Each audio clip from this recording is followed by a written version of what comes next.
ABC নিউজের নিয়মিত আয়োজন জেজেসআরএম নিবেদিত সংবাদ সম্প্রসারণে সবাইকে স্বাগত জানাচ্ছি। আমি মুক্তাদির। অনেক দিনের বাছাই করা সংবাদ এবং এর পর্যালোচনা নিয়ে সংবাদ সম্প্রসারণে আজ অতিথি হিসাবে স্টুডিওতে আছেন জাতীয়তাবাদী আইনজীবী ফোরামের মানবাধিকার বিষয়ক সম্পাদক ব্যারিস্টার সৈয়দ এজাজ কবির এবং ইউথ লিডার ও রাজনৈতিক বিশ্লেষক ডক্টর রাকিব আল হাসান। স্বাগত আপনাদের সংবাদ সম্প্রসারণে। আলোচনা শুরু করি এজাজ কবির আপনাকে দিয়ে। সংস্কার নিয়ে সময় ক্ষেপণের কারো কারো ভিন্ন উদ্দেশ্য রয়েছে। তারেক রহমান আজকের তারুণ্যের সমাবেশে বক্তব্য রেখেছেন। এই সংস্কার নিয়ে সময় ক্ষেপণে কারো কারো ভিন্ন উদ্দেশ্য রয়েছে। নির্বাচন হতে হবে ডিসেম্বরে। হ্যাঁ, নির্বাচন তো ডিসেম্বরের মধ্যে হতে হবে। তার কারণটা হচ্ছে যে আমরা অতীত যদি পর্যালোচনা করি তাহলে আমরা দেখতে পাবো যে অতীতের তত্ত্বাবধায়ক সরকার ধরেন 95-96, তারপরে 2000-2001-এর যে তত্ত্বাবধায়ক সরকারের মাধ্যমে পিসফুল ট্রানজিশনের দ্বারা ক্ষমতা পালাবদল হয়েছিল, সেটা 3 মাসের বেশি সময় লাগেনি। সো আসলে নির্বাচন ডিসেম্বর কেন, ডিসেম্বরের আগেও করা সম্ভব। আর সংস্কারের কথা যেটা বলা হচ্ছে সেটা হচ্ছে যে বেসিক যে সংস্কারগুলো করার সেটা করা যেতেই পারে এবং সেটা বেসিক সংস্কারগুলো করে শেষও করা যেতে পারে। এখন দীর্ঘমেয়াদী সংস্কার যেগুলো আছে সেগুলো তো আসলে ইন্টারিম গভর্নমেন্টের দ্বারা সম্ভব না বা শেষ করা সম্ভব হবে না, শুরু করা যেতে পারে। বেসিক সংস্কারগুলো কি কি? বেসিক সংস্কার ধরেন ইলেকশন যদি আপনি দিতে চান তাহলে আপনার ইলেকশন কমিশনের রিফর্ম অতি দ্রুত করা সম্ভব। অ্যাডমিনিস্ট্রেশনের রিফর্ম অতি দ্রুত করা প্রয়োজন। ব্যুরোক্রেসিতে কিছু রদবদল অতি দ্রুত করা সম্ভব যদি আপনার ইলেকশন দিতে চান আর কি। যেটা কেন মনে হচ্ছে ইলেকশন দিতে চাচ্ছে না ইন্টারিম গভর্নমেন্ট? না, দিতে চাচ্ছে তো, বললো তো ডিসেম্বর অথবা জুন।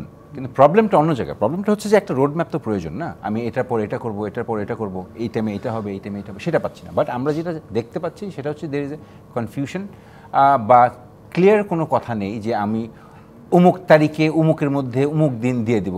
ডিসেম্বরে নির্বাচন হবে, না হলে জুনের পরে না। এই ধরনের ধোঁয়াশা মার্কা কথাবার্তা বলাটা আসলে একটু আমাদেরকে সন্দেহের মধ্যে রাখেই।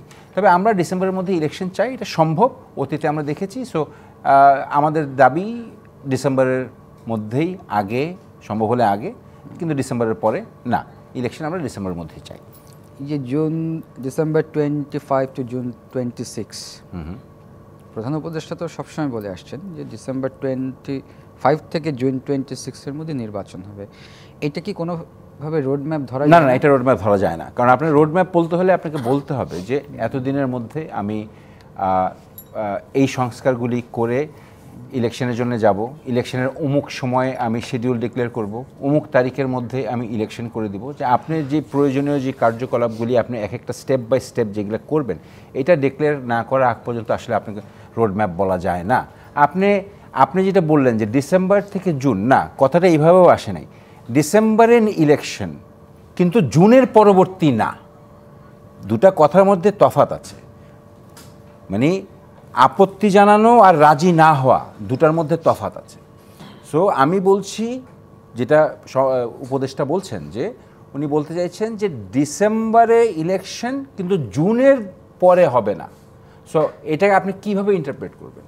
সো এক একজন এক একভাবে ইন্টারপ্রেট করবে। আপনি এখন একভাবে বললেন, আমরা অন্যভাবে বুঝতেছি। প্রথম থেকে উনি একটা কথা বলছেন, ডিসেম্বর 25 টু জুন 26-এর মধ্যে ইলেকশন। কিন্তু আমাদের কথা হলো যে ইলেকশনটা তাহলে ডিক্লেয়ার ডিসেম্বর 20, তাহলে একটা ডেট ডিক্লেয়ার দেন, রোডম্যাপ স্পেসিফিক দেন। We need to know a specific roadmap. আপনার দেখা যাচ্ছে যে অনেকে প্রার্থী নির্বাচনের জন্য প্রস্তুত করে ফেলতেছে, অনেকে প্রার্থী করে নিয়োগ দিয়ে দিচ্ছে, আর বিএনপি নির্বাচনের দাবি করে যাচ্ছে। আসলে হচ্ছে কি সেটা হচ্ছে না, বলছি আর কি কথার কথা, যে আমরা অনেকেই অনেক সময় দেখছি যে বিভিন্ন জায়গায় বিভিন্ন অন্যান্য দল নিজেদেরকে প্রার্থী হিসেবে দাবি করছে বা ইলেকশন প্রচারণার মতো চলাফেরা করছে।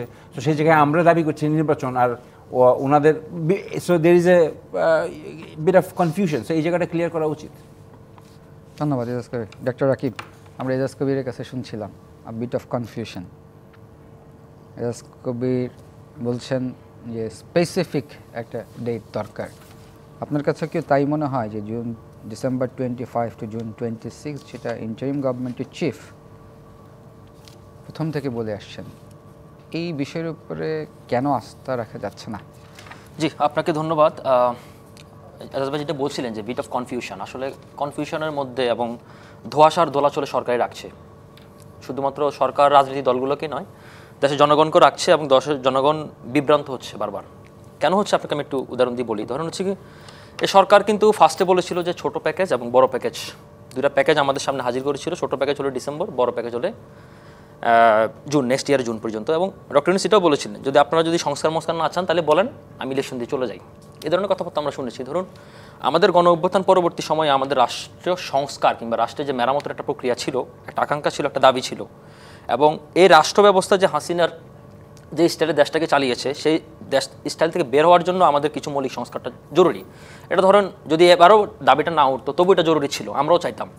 এখন ব্যাপারটা হচ্ছে ধরুন আপনার এই অন্তর্বর্তীকালীন সরকার একটি ইমার্জেন্সি ক্রাইসিসের মধ্যে এসেছে, হ্যাঁ, একটা আনসার্টেনিটি গভর্নমেন্ট, এবং এই সরকারের মেয়াদ কতদিন, এই সরকার কতদিন থাকবে, এই সরকারের উদ্দেশ্য কী, কোনো কিছুই আমরা ক্লিয়ার না। এবং যার কারণ হচ্ছে ধরুন আমাদের ন্যাশনাল সিকিউরিটি বলেন, আমাদের ফরেন ডিরেক্ট ইনভেস্টমেন্ট বলেন, আমাদের জাতীয় স্বার্থ বলেন, মানে প্রত্যেকটা জিনিসই একটা ধোঁয়াশার মধ্যে রয়েছে, হ্যাঁ। এবং আপনি দেখুন আমাদের গত 17 বছরে যে জিনিসটা ছিল, সেই জিনিসটা ছিল কি আমাদের কোনো ভোট হয়নি আসলে। আর তার চেয়ে বড় কথা হচ্ছে কি আমাদের দেশের যে জাতীয় সংকটটি সেটি হচ্ছে কি স্মুথ পাওয়ার ট্রানজিশন। এখন আপনার এই অন্তর্বর্তীকালীন সরকার এসেছে তার রাষ্ট্রের কিছু মেরামত করে একটি নির্বাচনী, সবচেয়ে বড় জায়গাটা হচ্ছে কিন্তু আমাদের নির্বাচনী যে প্রসেসটা, পাওয়ার ট্রানজিশন যে প্রসেসটা, এখন সেই পাওয়ার ট্রানজিশন প্রসেসটাকে আপনি স্মুথ করবেন, তাই তো? তার চেয়ে বড় কথা হচ্ছে কি আমাদের যে পলিটিক্যাল যে অ্যাকোমোডেশনটা দরকার ছিল, সেই পলিটিক্যাল অ্যাকোমোডেশনটা করবেন। তো সরকার যখন এই দুটো কাজে প্রচণ্ডভাবে সে অক্ষম এবং ব্যর্থতার পরিচয় দিয়েছে, তখন এটা নিয়ে দোয়াশা আরও বাড়ছে। আর তার চেয়ে বড় কথা হচ্ছে কি আমি আপনার সাথে যোগ করি, ধরুন সরকার যে মানে ঐক্যমত অনেকগুলো সংস্কার করেছে, কমিশন গঠন করেছে, সেই কমিশনের আলোকে আপনি দেখবেন। রাকিব, আপনাকে একটু আমি বলি, ইন্টারিম গভর্নমেন্টের লোকজনের মুখে বা ধরেন ইন্টারিম গভর্নমেন্টে যারা আছেন ওনারা বলতে আমরা শুনি যে এই ইন্টারিম গভর্নমেন্ট যখন ডক্টর ইউনূসকে প্রধান করে দলমত নির্বিশেষে সবাই ওনার উপর আস্থা রেখেছিলেন, বলেন যে আমাদেরকে প্রথম প্রায়োরিটি কি বলা হয়েছিল কিনা আমরা নির্বাচন দিতে এসেছি। আচ্ছা, নির্বাচন দিতে এসেছি আসলে ধরুন এটা এটা এটা যারা বলে, যে অংশটা বলে, এটা কিন্তু সব অংশ বলে না, যে অংশটা নির্বাচন তো লাগবেই, রাইট। নির্বাচন ছাড়া গণতন্ত্র টিকবে না, রাইট। গণতন্ত্রের জন্য নির্বাচন মিনিমাম প্যারামিটার নির্বাচন, ঠিক আছে।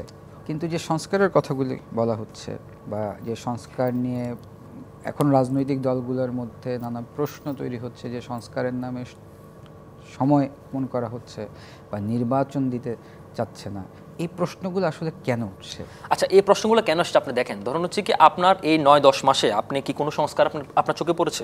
এই 9-10 মাসে কিন্তু তিনটা জিনিসকে তারা বলা হচ্ছে, একটা হচ্ছে সংস্কার, একটা হচ্ছে বিচার, আর একটা হচ্ছে নির্বাচন। এখন আপনি দেখেন নির্বাচন তো আলাদা ইস্যু, কিন্তু আপনি ধরুন কোনো সংস্কার আমি কিন্তু দৃশ্যমান দেখতে পারিনি, আমি ধরুন কোনো বিচার প্রক্রিয়া আমি দেখতে পারিনি। তারপর আপনি দেখেন এই যে আপনি নির্বাচন, আপনি যে বলছেন যে ডিসেম্বর বা জানুয়ারি মানে জুনে ইলেকশনটা করবেন, এখন আপনি কিন্তু ধরেন ভোটার হালনাগাদ আপনি করতে পারেননি। আপনি তারপরে দেখুন আপনি বিদেশি 2 কোটি প্রবাসী যারা ভোট দিতে যাচ্ছে তাদের কোনো লিস্ট আপনার কাছে নাই।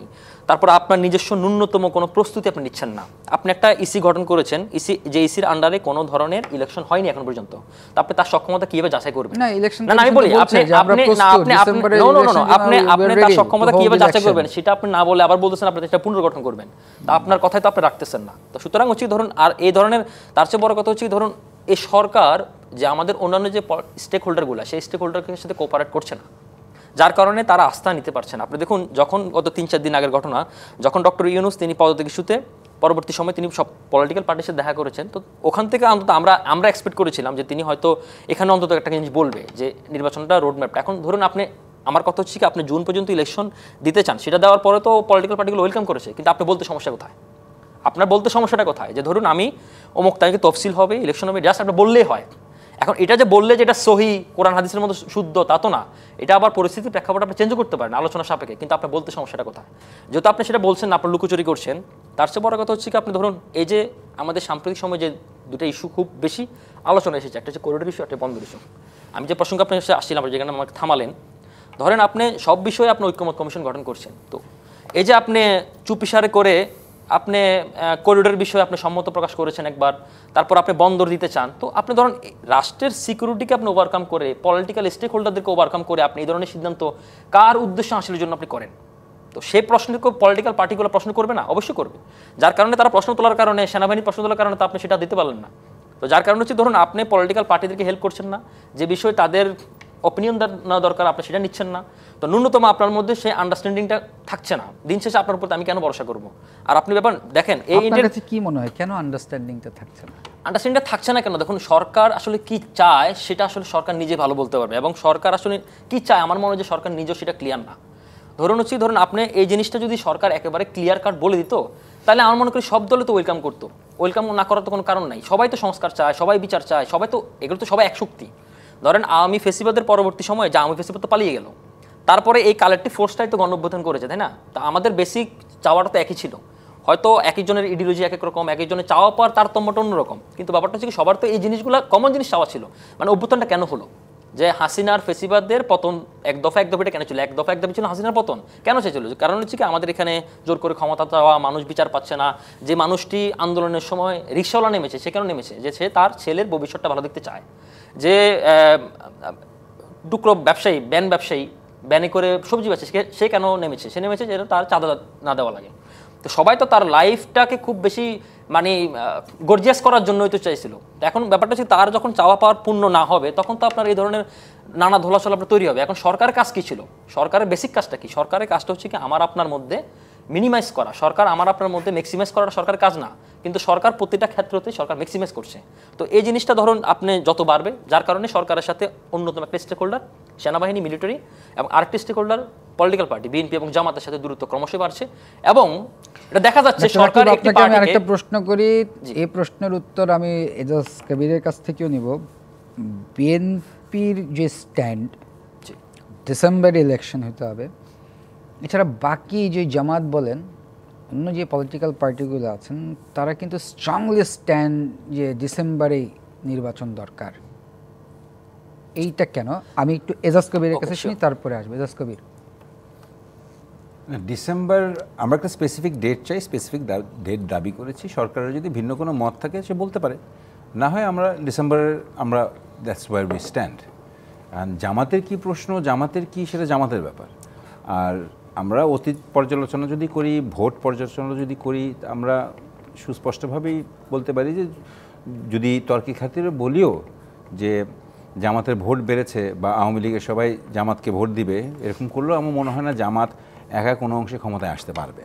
তো সেই ক্ষেত্রে আমার মনে হয় না জামাত বা অন্য দল যারা আছে তারা ইলেকশন খুব সহজে চাইবে বা ওইরকমভাবে স্ট্রংলি দাবি করবে, সেটা বড় কথা মনে হয় না করবে আর কি। আর বিএনপি কেন মনে হয় না? কারণ তারা ইলেকশনে দিলে তারা এককভাবে ক্ষমতায় আসার সম্ভাবনা খুবই ক্ষীণ। সে কারণে অতীতে আমরা দেখেছি তারা লেন্দি হলে কি তারা এককভাবে ক্ষমতায় আসবে? লেন্দি হলে ওনারা পলিটিক্সে ওনারা কীভাবে কী করবেন না করবেন সেটা আমরা জানি না, বাট আপাতত দৃষ্টিতে যা দেখছি যে মনে হচ্ছে যে লেন্দি হলে সম্ভবত সামহাও ওনাদের কোনো না কোনো বেনিফিট থাকতে পারে, বা ছাত্রদের দল যেটা আছে, যেটা এখনও নিবন্ধিত হয় নাই, সেটা হয়তো বা নিবন্ধন পেতে পারে, অনেক কিছুই হতে পারে। এগুলা স্পেকুলেশন করে কোনো কিছু বলতে চাচ্ছি না। এখন কথা হচ্ছে যে বিএনপি একটি বাংলাদেশের সর্ববৃহত্তম দল, আওয়ামী লীগ এখন বর্তমানে নেই। আওয়ামী লীগের বিচার কার্যক্রম চালাতে হবে, কারণ গত 15-17 বছর ধরে তারা যে ফ্যাসিস্টভাবে রাষ্ট্রটা চালিয়েছে, যেই রাজত্ব কায়েম করেছে, যেই অন্যায় অবিচার গুম খুন করেছে, এটা একটা বিচার হতে হবেই। তো এটা বিচার না হওয়া আগ পর্যন্ত আওয়ামী লীগকে জনগণ কতটুকু অ্যাকসেপ্ট করবে, এটা নিঃসন্দেহে বলা যায় যে এখানে এই দেশের জনগণ মনে হয় না অ্যাকসেপ্ট করবে, শুধু তাদের অ্যাক্টিভিস্ট আর সাপোর্টার ছাড়া, যদি ভোটারদের হিসাব যদি ধরেন। তো সেই ক্ষেত্রে এখন গণতন্ত্রের ফার্স্ট স্টেপটাই তো হচ্ছে নির্বাচন, এবং এই নির্বাচনটার জন্যই তো আপনার বিএনপির লক্ষ লক্ষ কর্মী জেলে ছিল, লক্ষ লক্ষ মামলা হয়েছে, শত শত লোক গুম হয়েছে, মানুষ পঙ্গু হয়েছে। কেন? শুধু নির্বাচনের দাবিতেই তো, যেটা আওয়ামী লীগ দিতে চায়নি।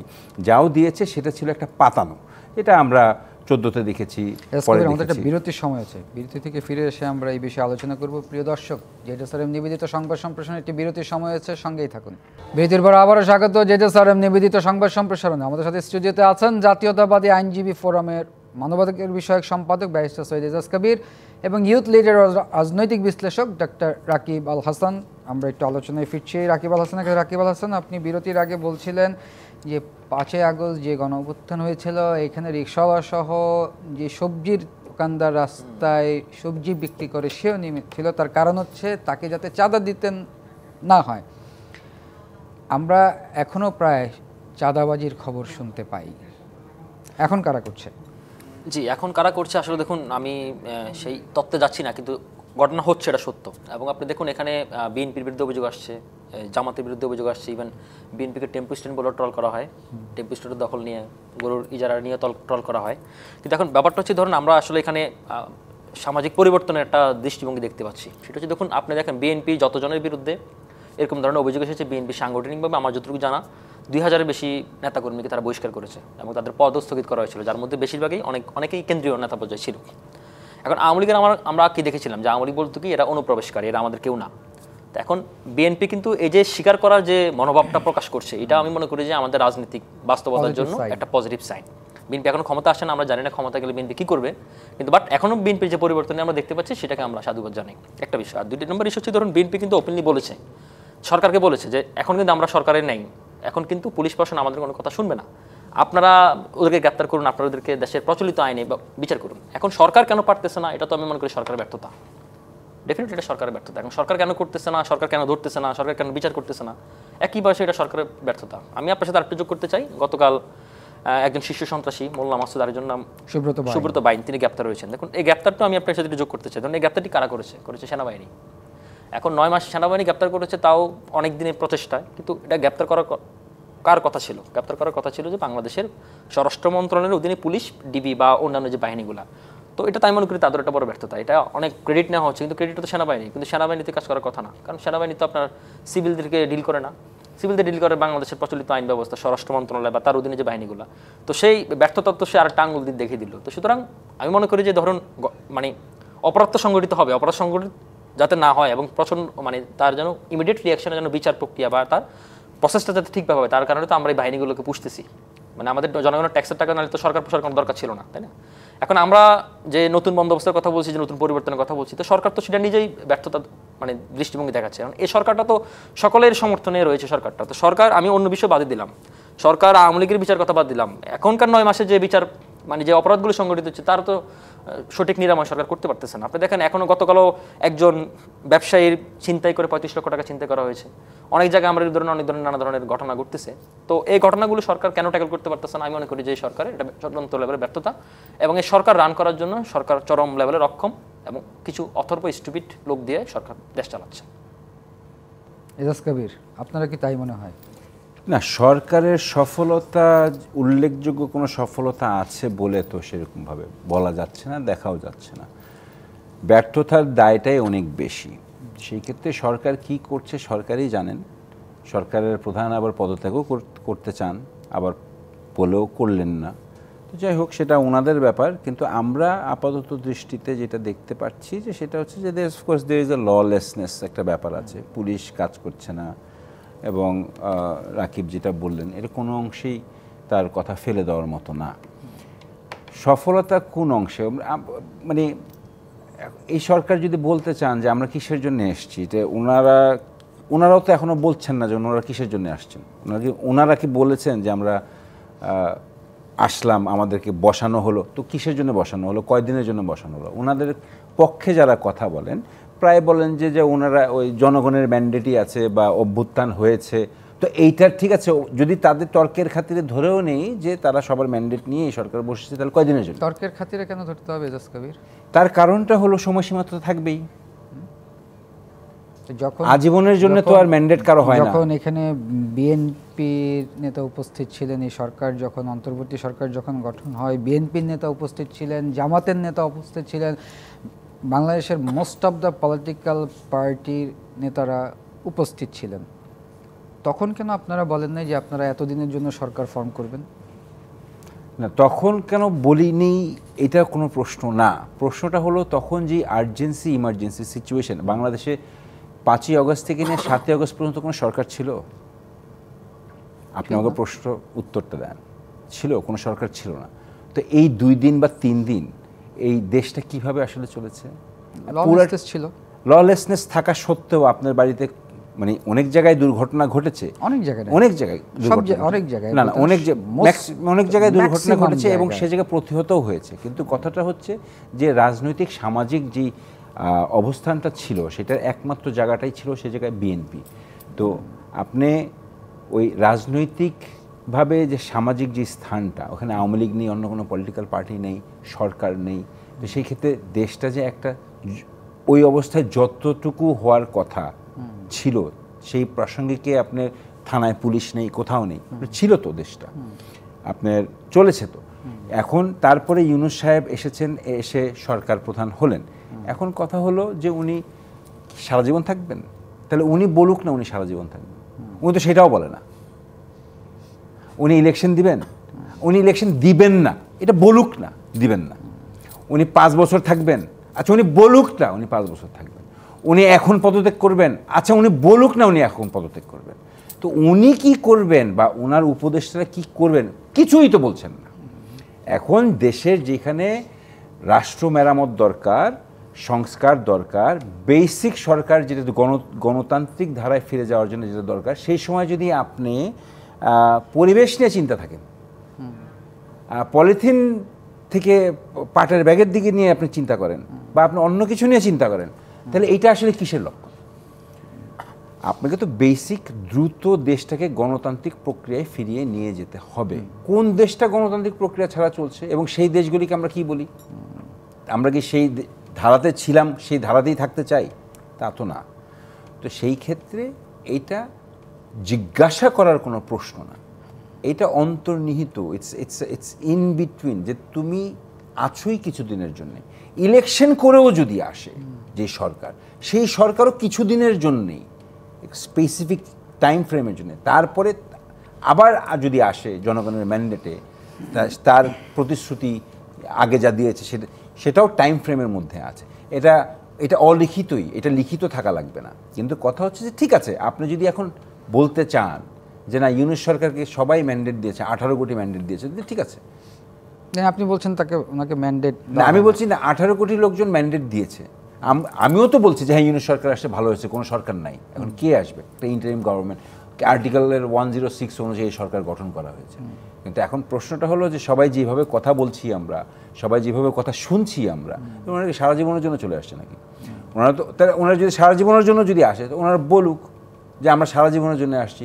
ওনারা বলুক যে আমার পুলিশ রিফর্ম করতে ভাই 12 বছর লাগবে, তার আগে আমি যাব না, বলুক। এটাই কি বিএনপির ভয় যে মানে উনি সারা জীবনের জন্য থাকবেন বা উনি একটা লং পিরিয়ডের জন্য থাকবেন, এটা কি আপনারা মনে করছেন? এই জন্য আপনাদের এই আন্দোলন, আপনাদের লং পিরিয়ডের জন্য থাকবেন কি থাকবেন না সেটা আমাদের ইস্যু না। আমাদের ইস্যু হচ্ছে যে আমরা গণতান্ত্রিক প্রক্রিয়ায় ফিরে যেতে চাই। আচ্ছা, 15 থেকে 17 বছর ধরে গণতন্ত্রের জন্য লড়াই করেছি এবং গণতন্ত্র উদ্ধার করার জন্য আমরা ভোটাধিকার চেয়েছি, সেটা পাইনি। এজন্য যত দ্রুত নির্বাচন হয়, যত দ্রুত নির্বাচন হবে তত দ্রুত আমরা গণতান্ত্রিক প্রক্রিয়ায় যেতে পারবো। এখানে উপদেষ্টা মণ্ডলীর কথা বলেন আর প্রধান উপদেষ্টার কথা বলেন, এজন্য ডিসেম্বর ইলেকশন হওয়াটা খুব জরুরি, অবশ্যই জরুরি। আচ্ছা, এটা আমরা যদি আরো আগে হয়, আমরা যদি আরো আগে ডিসেম্বরে কেন ইলেকশন হয়, যদি আরো আগে হয়, যদি আরো আগে হয় তাও ভালো। আপনি আমাকে উত্তর দিবেন ডিসেম্বরে কেন না? না, আমি আপনার কাছে শুনতে চাই, আমিও শুনতে চাই, আমি আপনার কাছে শুনতে চাই আরো আগে কেন না। আমার প্রশ্ন করাটা কাজ, আমি শুনতে চাই। প্রিয় দর্শক, জেজেসআরএম নিবেদিত সংবাদ সম্প্রসারণের একটি বিরতির সময় হয়েছে, সঙ্গেই থাকুন। বিরতির পর আবারও স্বাগত। জেজেসআরএম নিবেদিত সংবাদ সম্প্রসারণের স্টুডিওতে আছেন ব্যারিস্টার এজাজ কবির এবং ডক্টর রাকিব আল হাসান। ফিরছি আলোচনায়।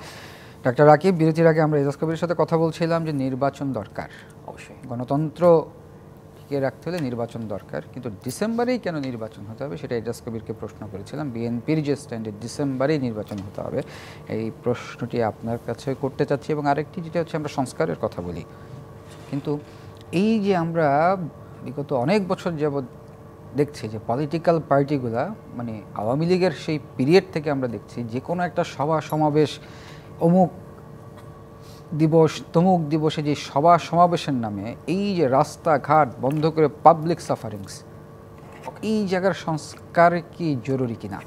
ওকে, আপনাকে আবার ধন্যবাদ। দেখুন, ইলেকশন ডিসেম্বরের মধ্যেই কেন বিএনপি চাচ্ছে, খুব জোর গলায় তারেক রহমান বলেছেন, আজকে বলেছেন, তার আগেও দুটো আমি ওনার বক্তব্য দেখলাম, উনি খুব জোর করে বলেছেন ডিসেম্বরের মধ্যে ইলেকশন হতে হবে, এরপরে কোনো দানা পানাই নেই। এখন দেখুন, ইলেকশন ডিসেম্বরের মধ্যে হতে হবে, আমার পার্সোনাল ক্যালকুলেশনে বলে ইলেকশন তার আগেও পসিবল, অক্টোবর নভেম্বরে পসিবল। ধরেন আপনি ছোট সংস্কার করেন কিংবা বড় সংস্কার করেন, যাই করুন না কেন, আমাদের সংস্কারগুলো কোন জায়গায় থাকছে? সংস্কারগুলো হচ্ছে কি, আপনি বিভিন্ন আইন আপনি চেঞ্জ করছেন, তাই তো? এখন যেহেতু কোনো সংসদ নেই, সুতরাং আপনি অধ্যাদেশ জারি করবেন, তার পরবর্তী যখন একটি ইলেক্টেড পার্লামেন্ট গভর্নমেন্ট আসবে, পার্লামেন্টে সেটাকে পাস করানো হবে।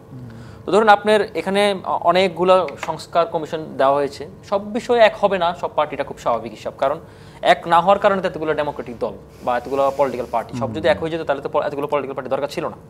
তো সে কারণে ধরুন যে বিষয়গুলো আমাদের মৌলিক জিনিসগুলোতে আমার মনে হয় কি জানেন, এত কিছু বাড়াবাড়ি না করে আমার দৃষ্টিকোণ থেকে কিছু মৌলিক জিনিস যদি আপনি ফোকাস করেন, তাহলে বাংলাদেশের মোর দেন 50 to 60% প্রবলেম সলভ হয়ে যায়।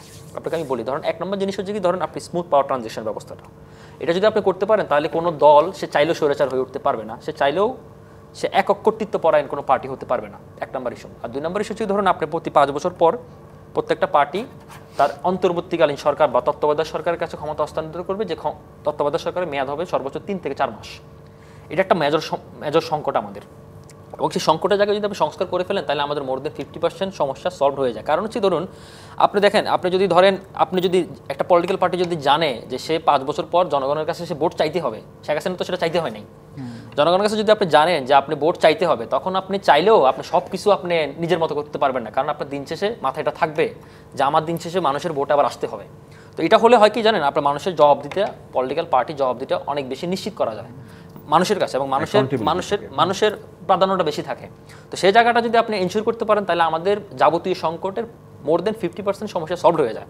সেকেন্ড ইস্যু হচ্ছে কি, ধরুন উনি আইনজীবী মানুষ, স্বাধীন বিচার ব্যবস্থা, যে বিচার ব্যবস্থার মাধ্যমে ক্যাঙ্গারু আদালত হবে না। হাসিনার মধ্যে আমরা যে ক্যাঙ্গারু আদালত দেখেছি, সেই ক্যাঙ্গারু আদালতে মানে জনগণকে যে হয়রানি করা এবং পলিটিক্যাল পার্টিকে ভ্যানিশ করার যে প্রবণতা, সে প্রবণতা থেকে আমাদের বেরিয়ে আসতে হবে। 3 নম্বর হচ্ছে কি স্বাধীন দুদক, স্বাধীন এনআরভি, এবং হচ্ছে কি আমাদের পুলিশ যেন সত্যিকারের জনগণের বন্ধু হয়, যেন পুলিশকে যেন পলিটিক্যাল উইপন হিসেবে ইউজ না করা হয়। তো এই জিনিসগুলো যদি আপনি সর্ট আউট করে ফেলেন, তাহলে হচ্ছে কি ধরুন আমাদের এই সমস্যাগুলো সলভ আউট হয়ে যায়। আর যে আপনি ডেমোক্রেটিক প্র্যাকটিসের কথা বলছেন, ডেমোক্রেটিক প্র্যাকটিস তো অনেক কিছুর সাথে কোফ্যাক্টর হিসেবে জড়িত।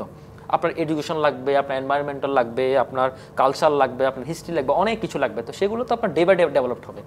আপনি যদি কালকেই বলে ফেলি, যদি কোনো শাসক যদি কালকে এসে বলে আমি বাংলাদেশকে লস অ্যাঞ্জেলস বানিয়ে দিচ্ছি, আমি সিঙ্গাপুর বানিয়ে দিচ্ছি, আমি জার্মানি বানিয়ে দিচ্ছি, এটা আসলে পসিবল না। আপনাকে রিয়েলিটি মেনে নিতে হবে, গেল বিষয়টা। আর সেকেন্ড কথা হচ্ছে ধরুন ডিসেম্বরে তখন হচ্ছে আপনার যে সংস্কারগুলো মৌলিক সংস্কার, সেই মৌলিক সংস্কারগুলো জায়গাগুলো যদি আপনি ঐক্যমত হয়ে আপনি এখনই পাস করে ফেলেন, তাহলে আমার মনে হয় না যে ডিসেম্বর ইলেকশন এত প্রলং করার কোনো জায়গা আছে।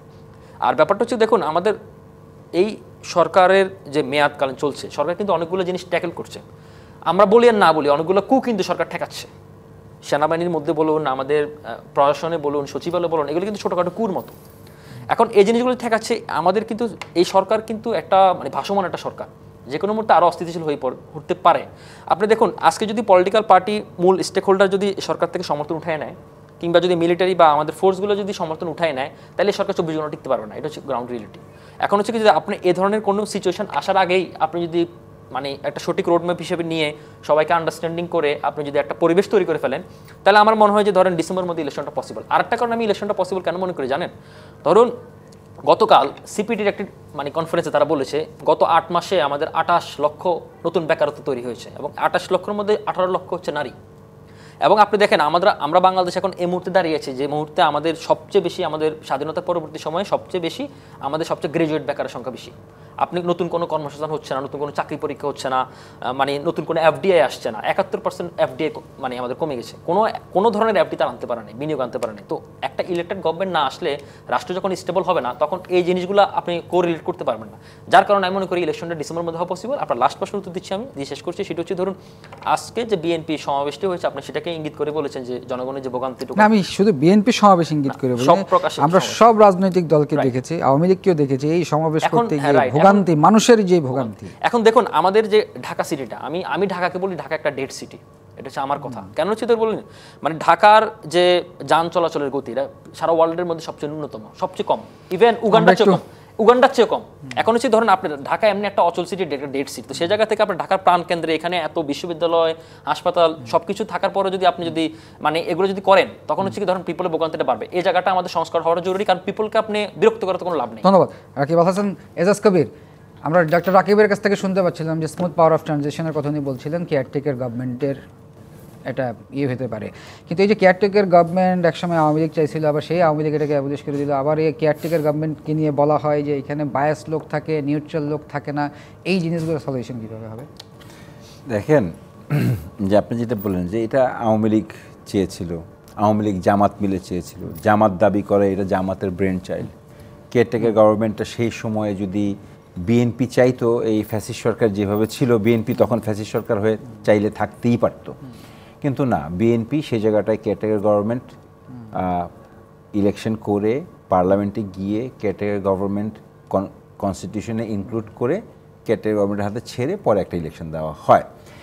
এবং এই পিসফুল ট্রানজিশন অফ পাওয়ারের জন্য মেকানিজমটা ছিল, এই মেকানিজমটা ছিল, এবং এইটা থাকলে আওয়ামী লীগের ফ্যাসিজম তাদের যে ইয়েটা ছিল সেটাতে সমস্যা হতো। তারা সেই কারণে কোর্টের ঘাড়ে বন্দুক রেখে এটা যেভাবে হোক তারা এটা সরিয়ে ফেলেছে, এবং এটা পুনর্বাসন হতে যাচ্ছে, এটা হবে, এবং এটা প্রয়োজন আমাদের দেশের রাজনৈতিক ক্ষেত্রে।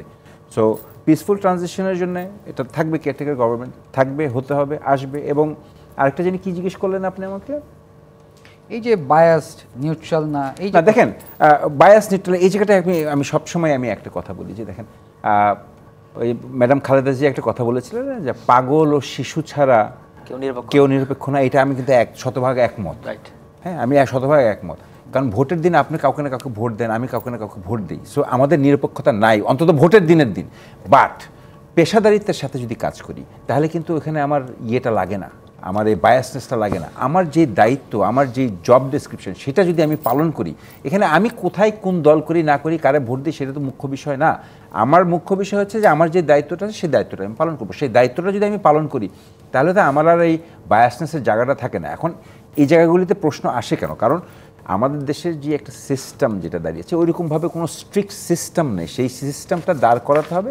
সেই সিস্টেমটা দাঁড় করার এখন একটা সমীচীন সময় আসছে, যেটা এই বর্তমান সরকার শুরু করতে পারে এবং ভবিষ্যতের রাজনৈতিক সরকার কন্টিনিউ করতে পারে। ধন্যবাদ ব্যারিস্টার এজাজ কবির, ধন্যবাদ ডক্টর রাকিব আল হাসান। প্রিয় দর্শক, জেএসএসআরএম নিবেদিত সংবাদ সম্প্রসারণের এই ছিল আজকে। ডিবিসির সঙ্গেই থাকুন।